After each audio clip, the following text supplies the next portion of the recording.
Hello, everyone. Welcome back to the Sports Vault. Jersey Joe Archino back here. And politics are a lot like sports, except the stakes are just a little bit higher. And clearly, the political world, it is an incredible time if you follow that kind of thing. With really the foundation and the leadership of this country moving forward is going to be continuing to debate back and forth.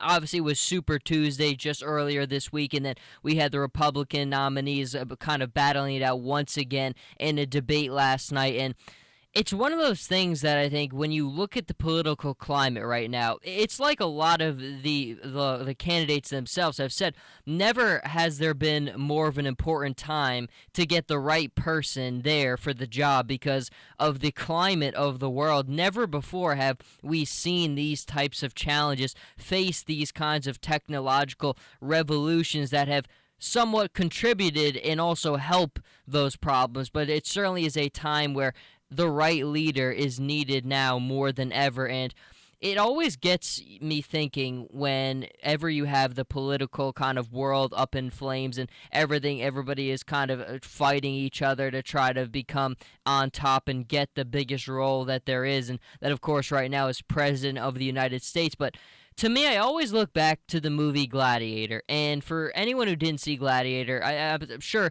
a lot of people probably have. It's a pretty popular movie. Came out in 2000, kind of about the Roman Colosseum gladiator. Obviously, the name is in the title Gladiator, so you could assume gladiators are somewhat involved in it. But Russell Crowe is in it. Really good movie. Kind of about a Roman general who was at the top of his helm, commanded some of the most significant armies in the Roman Empire.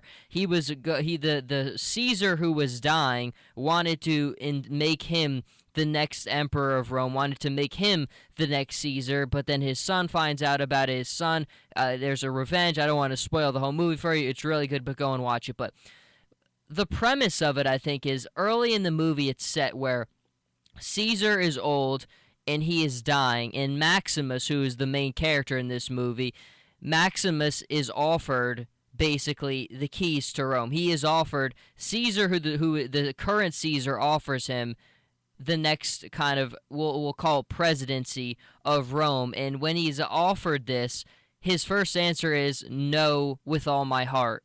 And that right there, I think, kind of tells you. And then once he kind of says that, they kind of go back and forth, and then Maximus kind of says a couple things, and then Caesar kind of comes back and says, that is why it has to be you, because you haven't been corrupted by it. And I think when you look at all politicians, they all have been in that world, and they all kind of have been corrupted in some way, because politics at its core is a corrupt business. It just is. You are in the business of getting elected, and because of that, you're in the business of telling people what they want to hear.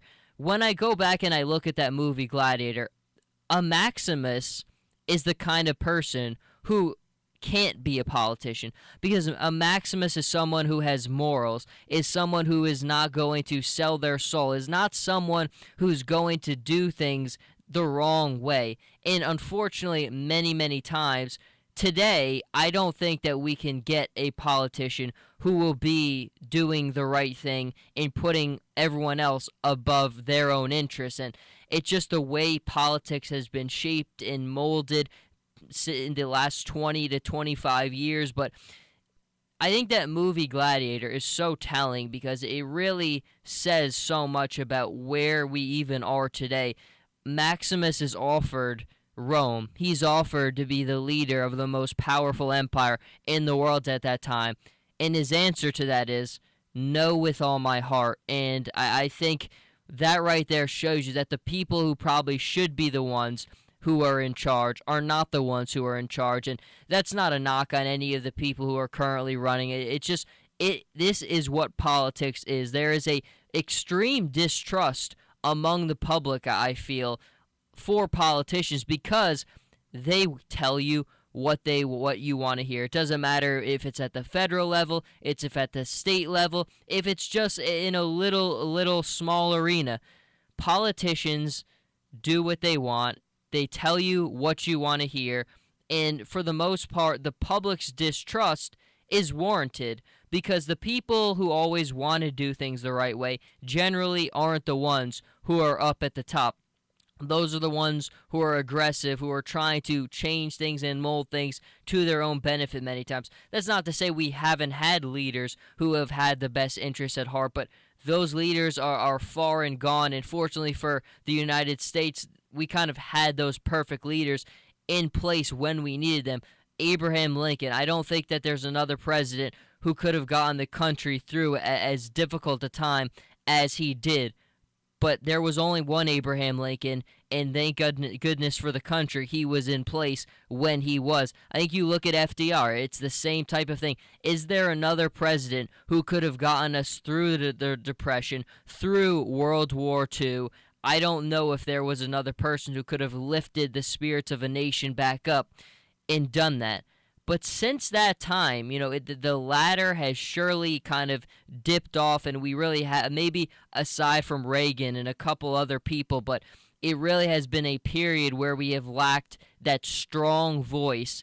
And right now, I think that's what a lot of people are looking for. They're looking for that strong voice to bring a strong presence back. And, Donald Trump, there's a lot of people who crush him, a lot of people who love him, and for the people who love him, it's very easy to see why they do. America, for a lot of people, needs a strong voice once more. And to them, he is that strong voice. He's not going to take any garbage from anyone else. He's going to be the one pounding his fist on the table and setting the agenda straight. And I think for a lot of people, that's very appealing. But, I still always go back to that movie Gladiator when Maximus is offered Rome and he turns it down with all his heart. And again, I think that just is what politics is. The people who have the right interest in their heart aren't the ones who generally are going out there and trying to rule everything, because they know what politics does to you. Politics can take a great person and turn them into something that they've never ever could have imagined that they would be. And like the Caesar in that movie says, it must be you because you haven't been corrupted by it. Well, politics certainly corrupts many, and I think when you look at that movie Gladiator, very telling about the current political climate, not just of the United States, but of the world. Politics is a dangerous game. There's a lot at stake. There is a lot of interest involved in it. But at the end of the day, generally, if you get the right person in there, which is hard to do, everything usually takes care of itself. But until next time, Jersey Joe Archino here with the Sports Vault. You can follow me on Twitter at Joe Archino and on Instagram, Jersey_Joe_Archino. And I'll see everybody next time.